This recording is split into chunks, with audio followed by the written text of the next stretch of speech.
That down. Let's move on to this, shall we? So Avengers, Doomsday, and Secret Wars are coming, and you guys will remember that Infinity War and Endgame were both very long movies. Endgame, of course, tipped the 3-hour mark. But it was the summation and the crescendo of nearly a decade of filmmaking and over 20 films and 50 movie stars and all that kind of stuff into one, and there was a lot to do. Well, even though neither film has even begun shooting yet, the Russo brothers have been asked about how long are these movies going to be. Now, first of all, it needs to be said, even the Russo brothers can't possibly know how long the movie's going to be. Yeah, there's the edit process. Yeah, well, number one, you got to shoot. Yeah. Then once you're shooting, you might change your mind. And then once you've got everything shot, then you go into the edit and you take out a half hour of this, 20 minutes. I mean, there's just no way they're going to know. But that didn't stop the Russo brothers from venturing a guess based on their basic plot outline of the thing. And an article in Screen Rant, it said the Doomsday Avengers Secret Wars talks runtime. This is what the Russo brothers said. Even if plot details have yet to be revealed, it's clear that Doomsday alone will be massive.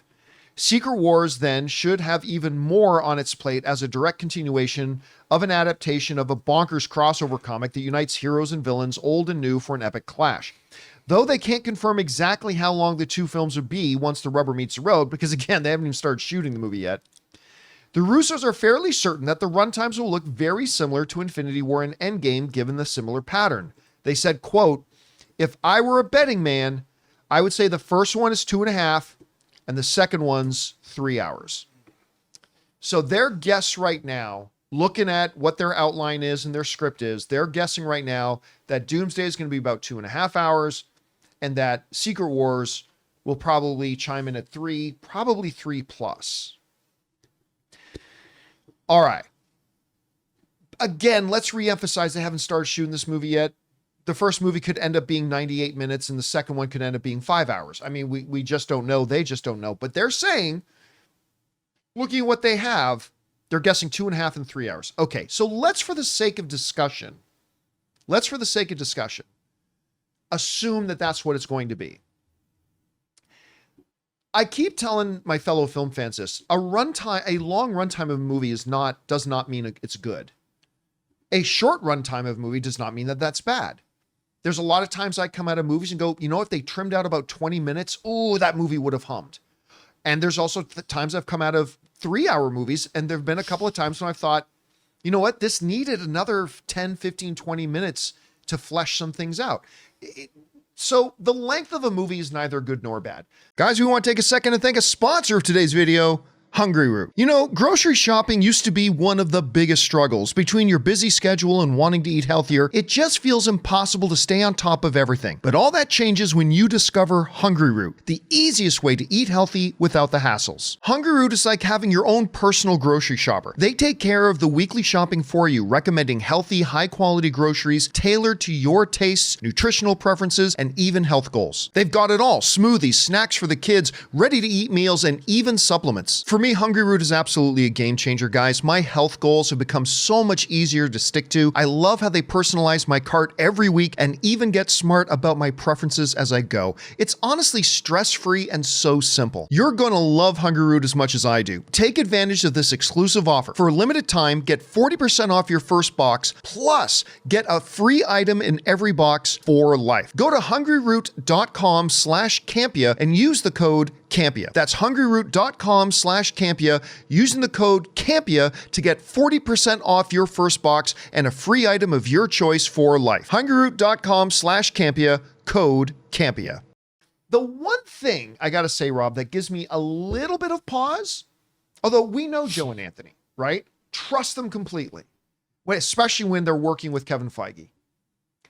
The one thing that gives me a little bit of pause is, unlike when they made Infinity War and Endgame, which was the culmination of 3 phases of very connected, very meticulously plotted out, step-by-step storytelling to bring this big crescendo, we're at a place in the MCU right now, while much healthier than it was like 2 years ago. We still don't know what's going on in the MCU. We have no idea. I don't think they do either. Yeah, I am not sure if they do either. And so I don't know that there's that narrative impetus, if you will, that we need a 3-hour thing to really bring together. Well, we haven't got anything yet. Still, look what the Russo brothers did with Civil War. Look what the Russo brothers did with Winter Soldier. Look what they did with Infinity War. And look what they did with Endgame. I'll give them the benefit of the doubt 8 days out of 7. So when you hear them guessing at a 2.5-hour runtime for Doomsday and a 3-hour plus runtime for Secret Wars, what's your response to that? Well, first, I mean, Doomsday starts shooting very, very soon. And obviously the conventional wisdom for a film is it's a minute a page. So they probably have a script that's 140 pages, 150 pages for Doomsday. Pages. Yeah, and maybe 180. Oh, you mean for Doomsday? Yeah, right, for right. Doomsday. And look, if you have 135 or 140 page script that has a lot of action in it, action obviously lasts longer. So they can estimate what it's going to be. So I think that they probably, and they also know, look, there's a lot of story. If we're not getting Doctor Doom, if we're not getting Victor Von Doom introduced in Fantastic Four or Thunderbolts or any of these other movies, they have to establish this character. So part of Doomsday, I would imagine that the opening is going to be, well, who is Doctor Doom in this universe? Where does he come from? Does he come from a different place?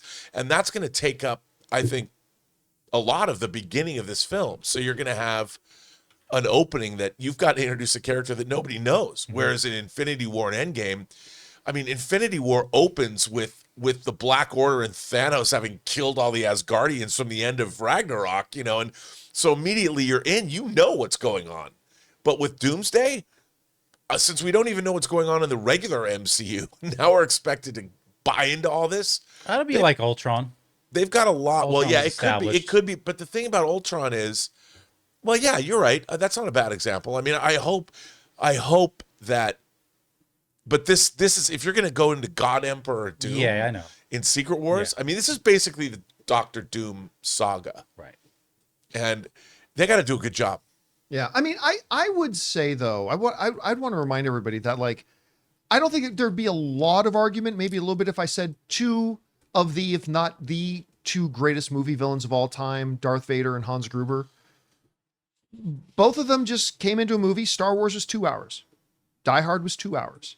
They were able to, and these are considered now the greatest villains of all time. Just because we haven't met Doctor Doom yet, I don't think that necessarily means that you need to have an extra hour to really get, especially since you're going to have one full movie to introduce them before we get to Secret Wars.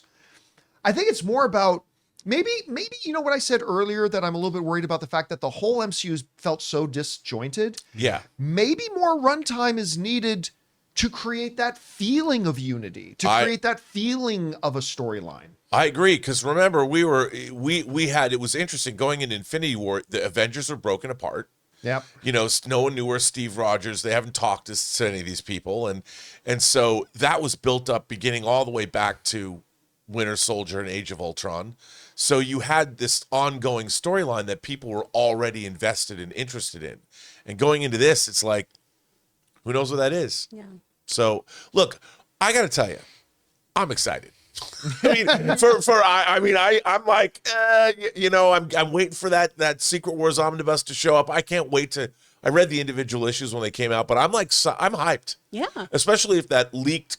I don't care if that leaked art's real or not. I'm like, that could be real, and the potential of God Emperor Doom sitting on that throne. I'm like, I want that hot toy. Yes, I do. If it's not real, are you going to be disappointed though when you see the film? Is that going to Well, not if it's good. I mean, because I think Infinity War and Endgame are two of not just. I think they're two of the greatest fantasy movies ever made. Mm-hmm. Those two are god level superhero movies for what they do, just because of how they make those. That whole opening scene with the Thanos on the Asgardian ship and this thing in New York when they bring everybody together is the perfect distillation of why the MCU works so well. You can have real peril and then real entertainment with Ebony Maw and. Well, they want this thing from a wizard. It's so good. It's so good. Those movies are so good. And why the Marvel Universe has fallen so far, I don't understand. By the way, I don't think it's fallen that far, but It's it is taking a step back. Yeah. But it seems to be getting back on the right track now. I will still always say, in Infinity War, I still think the best character introduction in a movie ever was the fight down in the subway. You've got Scarlet Witch and Vision fighting. It wasn't Ebony Maw. It was I forget their names now. The two Black Order members. But Yeah. fighting them. The spear gets thrown.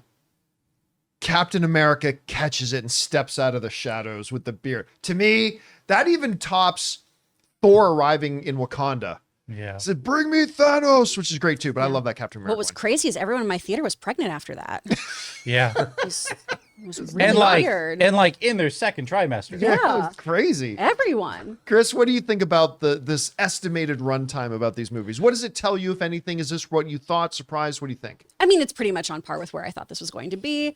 Like Rob was saying too, that's that 1 minute rule-ish guideline, if you want. It's ish. pirate code, right? Yeah. It's kind of a guideline. But all of the fight scenes and everything obviously are going to take up more time too. Yeah. So that runtime makes sense. And you do have not necessarily a lot of character introduction that you have to dive deep into, but you do have a lot of world building that you have to have us all on board with.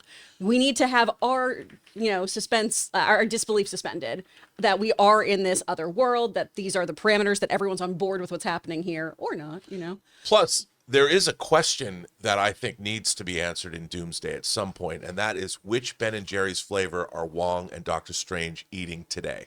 Oh, I'd love If that. they don't pay that off, there's not a new flavor. I really thought you were going to say there is one question that needs to be answered. What about all the supernatural beings? Did they get that? Foggy's Where's gonna that be there. going? Foggy. I've crossed over to Secret Wars. I'm over at Battle World. Hey, y'all. I don't know why he became that guy from Family Guy. Oh, no. The Oreos. Oh, no. Speaking of the supernatural, can I just point out, God. apropos of nothing, my Sure. favorite book series, Jonathan Mayberry's Joe Ledger series, released a new book this week. That's great. Just saying. It has vampires in it. That's what I was okay. thinking. I'm like, where are the vampires? Where are vampires? If Blade exists in this world, where's the What's going supernatural? on? Are they going into the They're super- living in the shadows still. Where's Vampire World? Where's Vampire Here. World? All right, guys. Question is for you. What do you think about this? Estimated runtimes from movies. Remember, guys, don't hold any of this to anything. They haven't even started shooting. The first movie could end up being 1 hour and 58 minutes. The second one could end up being 2 hours and 5 minutes or significantly longer. They can't really tell right now until they get in, start editing. Kevin Feige comes up with new ideas to add or take away. I mean, who knows? But they're estimating 2.5 hours for one, 3 hours, maybe plus for the second one. Do you think that's right around where it should be? Do you think it should be shorter, longer, whatever? Are you surprised? Whatever you guys think, jump down to the comments section below and let us know your thoughts. Hey guys, thanks so much for watching this video. Make sure you like the video, leave a comment, and subscribe to our channel. And don't forget, we have a daily podcast called the John Campea Show podcast, available on Apple Podcasts, Spotify, or your favorite podcasting app of choice. Go and subscribe to it today so it'll be there when you need it.